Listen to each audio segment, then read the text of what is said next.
தமிழகம் முழுவதும் 90,000 தனியார் பள்ளி ஆசிரியர்களுக்கு குழந்தைகளுக்கு எதிரான பாலியல் வன்கொடுமை தடுப்புச் சட்டம் குறித்து விழிப்புணர்வு பயிற்சி நடத்தப்பட உள்ளதாக அமைச்சர் அன்பில் மகேஷ் தெரிவித்துள்ளார்.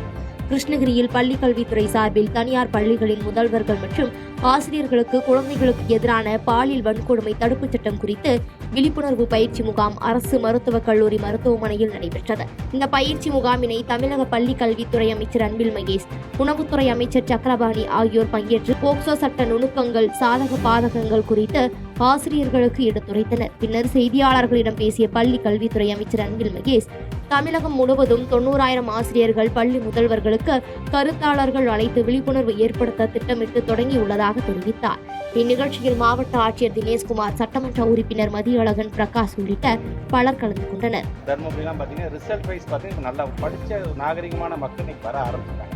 இருந்தாலும் நீங்கள் சொல்ற மாதிரி இங்கொன்றும் அங்கொன்றும் இருக்கும் பொழுது அதை கொஞ்சம் ஃபோக்கஸ் பண்ணி பண்ண வேண்டும் என்பதற்காக தான் இன்னைக்கு இந்த நிகழ்ச்சியை நாங்கள் ஆரம்பிச்சிருக்கோம். இது ஒரு நீட் ஆஃப் த அவராக விஷயங்களை நாங்கள் ஆரம்பிச்சோம். அப்படி ஒட்டுமொத்த தமிழ்நாட்டிலும் இதற்கான பணிகள் தொடரும்.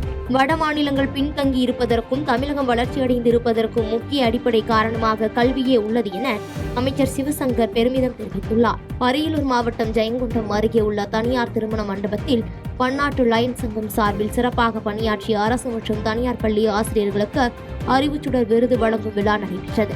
இந்நிகழ்ச்சியில் தமிழ்நாடு போக்குவரத்து மற்றும் மின்சாரத்துறை அமைச்சர் சாசி சிவசங்கர் சிறப்பு விருந்தினராக கலந்து கொண்டார். இந்நிகழ்ச்சியில் 286 ஆசிரியர்கள் தேர்வு செய்யப்பட்டு அவர்களுக்கு போக்குவரத்துத்துறை அமைச்சர் சிவசங்கர் அறிவுச்சுடர் விருது வழங்கி கௌரவித்தார். இதனையடுத்து நிகழ்ச்சியில் சிறப்புரையாற்றிய அமைச்சர் சிவசங்கர், வட மாநிலங்கள் பின்தங்கி இருப்பதற்கும் தமிழகம் வளர்ச்சியடைந்து இருப்பதற்கும் முக்கிய அடிப்படை காரணமாக கல்வியே உள்ளது என தெரிவித்தார். மேலும் இந்நிகழ்ச்சியில் ஜெயங்கொண்டம் சட்டமன்ற உறுப்பினர் கண்ணன், அனைத்து லயன்ஸ் சங்க நிர்வாகிகள், ஆசிரியர்கள், பொதுமக்கள் என பலர் கலந்து கொண்டனர்.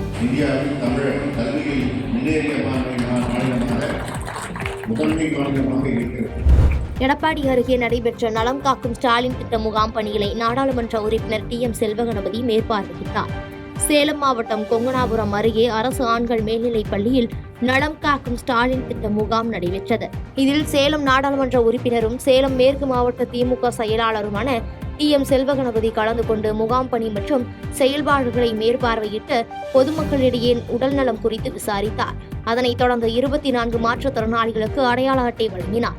அப்பொழுது எடப்பாடி வட்டார மருத்துவ அலுவலர் சந்திரமோகன், எடப்பாடி அரசு மருத்துவமனை தலைமை மருத்துவர் கோகுலகிருஷ்ணன் உள்ளிட்ட அதிகாரிகள் உடன் இருந்தனர்.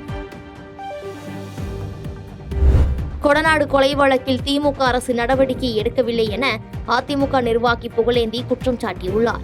ஈரோட்டில் அதிமுக நிர்வாகி புகழேந்தி செய்தியாளர்களை சந்தித்து பேட்டியளித்தார். அப்பொழுது பேசிய அவர், அதிமுக முன்னாள் அமைச்சர் செங்கோட்டையன் கட்சி இணைப்பு வேண்டும் தான் சொல்கிறார் என்றும், ஆனால் யாரையும் ஏற்க மாட்டேன் என்று EPS உள்ளார் என கூறிய அவர், தான் தோன்றி தலைவராக தான் எடப்பாடி பழனிசாமி இருக்கிறார் என விமர்சித்து பேசினார்.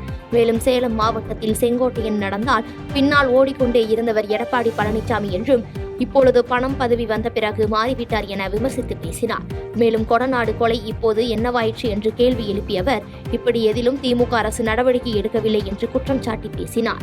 கொடநாடு கொலை என்ன ஆயிடுச்சு சொல்லுங்க சார், எவ்வளவு வேதனையா இருக்கும். விசாரணை கமிஷன் போடுற நீங்க 1000 கோடி ஸ்மார்ட் சிட்டி திட்டத்தில் தண்ணியே நிக்காது மெட்ராஸ்லன்னு சொன்னீங்க, அந்த ரிப்போர்ட் வந்துச்சு. அதிமுகவில் நிலவுவது குடும்ப பிரச்சினை, அதில் தலையிடுவது நாகரிகமற்றது என நாம் தமிழர் கட்சியின் ஒருங்கிணைப்பாளர் சீமான் காஞ்சிபுரத்தில் தெரிவித்தார். நாம் தமிழர் கட்சியின் சுற்றுச்சூழல் அணி சார்பாக சொந்த நாட்டில் அகதிகளாகும் தமிழர்கள் என தலைப்பின் கீழ் காஞ்சிபுரம் பேருந்து நிலையம் அருகே பொதுக்கூட்டங்கள் நடைபெற்றது. இதில் அக்கட்சியின் ஒருங்கிணைப்பாளர் சீமான் கலந்து கொண்டார். இதற்கு முன்பாக செய்தியாளர்களை சந்தித்த சீமான், அதிமுகவில் தற்போது நிலவுவது அவர்களது குடும்ப பிரச்சினை என்றும், குடும்ப விவகாரத்தில் தலையிடுவது நாகரிகமற்றது என தெரிவித்தார். மேலும் ஒருபோதும் விவசாயிகளின் நிலங்களை எடுக்க அனுமதிக்க மாட்டோம் என்று தெரிவித்தார். மேலும் இக்கூட்டத்தில் மாநில, மாவட்ட நாம் தமிழர் நிர்வாகிகள் உட்பட பலர் கலந்து கொண்டனர். அவங்க ஒரு கூட்டணியில யாரு இருக்கணும் இருக்க வேணாம்னு முடிவெடுக்கிறதோ அந்த கட்சியினுடைய தலைமை பிரச்சனை. அதை போய் நம்ம ஒரு கருத்து சொல்றது நாகரிகம். இப்ப என் கட்சி பிரச்சனை இல்லை, அது நீங்க சொல்லுவீங்க ஏன் வீட்டு பிரச்சனை நீ ஏன் தலையிடுறாயின்னு, அது மாதிரி அது நாகரிகமற்றது. சாத்தூர் அருகே 10ஆம் வகுப்பு பள்ளி மாணவி காதலனுடன் ஒரே வீட்டில் தூக்கிட்டு தற்கொலை செய்து கொண்ட சம்பவம் அப்பகுதியில் சோகத்தை ஏற்படுத்தியுள்ளது.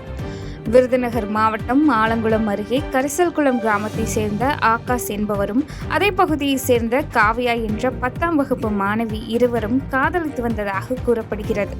இவர்களின் காதலுக்கு மாணவியின் பெற்றோர்கள் கடும் எதிர்ப்பு தெரிவித்து வந்துள்ளனர். இந்த நிலையில் மாணவியின் வீட்டிலேயே இருவரும் தூக்குமாட்டி தற்கொலை செய்து கொண்டனர். தொடர்ந்து தகவல் அறிந்த ஆலங்குளம் போலீசார் இருவரின் உடலை கைப்பற்றி மாணவியின் உடலை சிவகாசி அரசு மருத்துவமனைக்கும் ஆகாஷ் உடலை சாத்தூர் அரசு மருத்துவமனைக்கும் பிரேத பரிசோதனைக்காக அனுப்பி வைத்தனர். தொடர்ந்து இந்த சம்பவம் குறித்து ஆலங்குளம் போலீசார் வழக்கு பதிவு செய்து விசாரணை நடத்தி வருகின்றனர். எடப்பாடி பழனிசாமி உட்கட்சி பிரச்சனையில் இந்நேரம் முடிவு எடுத்திருப்பார் என அமைச்சர் ஏவா வேலு தெரிவித்தார். மதுரையில் கோரிப்பாளையம் உள்ளிட்ட பகுதிகளில் நடைபெற்று வரும் மேம்பால கட்டுமான பணிகள் குறித்து பொதுப்பணித்துறை அமைச்சர் ஏவா வேலு மற்றும் பத்திரப்பதிவுத்துறை அமைச்சர் மூர்த்தி, மாவட்ட ஆட்சியர் பிரவீன்குமார் உள்ளிட்டோர் ஆய்வு மேற்கொண்டனர். தொடர்ந்து செய்தியாளர்களை சந்தித்த அமைச்சர் ஏவா வேலு பேசுகையில், அதிமுகவில் பெரிய சலசலப்பு ஒன்றும் இல்லை எனவும் உட்கட்சி பிரச்சனையில் தாங்கள் கருத்து கூறுவது என்பது சரியாக இருக்காது என்றும் தெரிவித்தார். ஆனால் எடப்பாடி பழனிசாமி இந்த விவகாரத்தில் சிந்தித்து நல்ல முடிவு எடுக்க வேண்டும் என்றும், தன்னுடைய அனுபவத்தில் எந்த தலைமையாக இருந்தாலும் சரி ஒரு தீர்க்க தரிசனமான முடிவை செயற்குழுவை கூட்டி முடிவெடுப்பார்கள். அந்த வகையில் எடப்பாடி பழனிசாமி இந்நேரம் முடிவு எடுத்திருப்பார் எனவும் தெரிவித்தார். அதனால் எடப்பாடி கொஞ்சம் எப்பவுமே இது மாதிரி விஷயத்தில் கொஞ்சம் விவரமானவர் அவர். அதனால் இந்நேரம் அவர் முடிவு எடுத்திருப்பார். அதனால் அந்த முடிவு நாடுறது நீங்கள் அவர்கிட்ட கேளுங்க. 3 முதலாளிகள் லாபத்திற்காக குறைந்த விலையில் கச்சா எண்ணெய் வாங்கப்பட்டு கோடான கோடி ரூபாய் கொள்ளையடித்துள்ளார்கள் என்பது வேதனையாக உள்ளது என பால்வளத்துறை அமைச்சர் மனோ தங்கராஜ் தெரிவித்தார். கன்னியாகுமரி மாவட்டம் நாகர்கோவில் கோட்டார் ஆயுர்வேத மருத்துவக் கல்லூரி சார்பில் நடைபெற்ற ஆராய்ச்சி மற்றும் திறன் மேம்பாட்டு பயிற்சியினை பால்வளத்துறை அமைச்சர் மனோ தங்கராஜ் தொடங்கி வைத்தார். இதனைத் தொடர்ந்து செய்தியாளர்களிடம் பேசிய அவர், மன அழுத்தம் போன்ற நோய்களுக்கு மாற்று மருத்துவமாக யுனானி, ஆயுர்வேதம் போன்ற மருத்துவ முறைகளுக்கான முன்னெடுப்புகளை தமிழ்நாடு அரசு செய்து வருவதாகவும் தெரிவித்தார். பாஜகவினர் அமெரிக்கா, ஐரோப்பா போன்ற நாடுகளின் வரி விதிப்பால் தான் இந்தியாவில் வரி குறைத்துள்ளதாகவும் குற்றம் சாட்டினார். மேலும் 3 முதலாளிகள் லாபத்திற்காக குறைந்த விலையில் கச்சா எண்ணெய் வாங்கப்பட்டு கோடான கோடி ரூபாய் கொள்ளையடித்துள்ளார்கள் என்பது வேதனையாக உள்ளதாகவும், இதனை திசை திருப்ப பல வழிகளை மேற்கொண்டு வருகிறார்கள் எனவும் தெரிவித்தார். 3 நபர்களுடைய லாபத்திற்காக குறைந்த அளவில் குரூடாயில வாங்கி கோடானு லட்சம் கோடிகள் கொள்ளையடித்திருக்கிறார்கள். ஆளும் தேசிய ஜனநாயக கூட்டணியை மூழ்கும் கப்பல் என செல்வ பெருந்தகை பேசியுள்ளார். ஆனால் அவர்தான் மூழ்கப் போகிறார் என பாஜக மூத்த தலைவர் தமிழிசை சவுந்தரராஜன் தெரிவித்தார். சென்னை தரமணியில் மருத்துவமனைகளுக்கான அங்கீகாரம், அனுமதி பெறுதல் உள்ளிட்டவைகளுக்கு ஒற்றை சாளர முறையில் இணையதள பக்கத்தை தனியார் நிறுவனம் உருவாக்கியுள்ளது.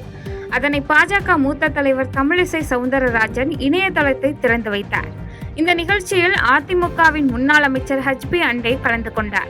தொடர்ந்து அவர் செய்தியாளர்களிடம் பேசுகையில், தமிழ்நாட்டில் சட்டம் ஒழுங்கு மிக மோசமான நிலையில் உள்ளது என்றும், பாமகவை சார்ந்த ஸ்டாலின் அவரது அலுவலகத்திற்கு உள்ளேயே குண்டு வைத்து தாக்கப்பட்டுள்ளார் எனவும் தெரிவித்தார்.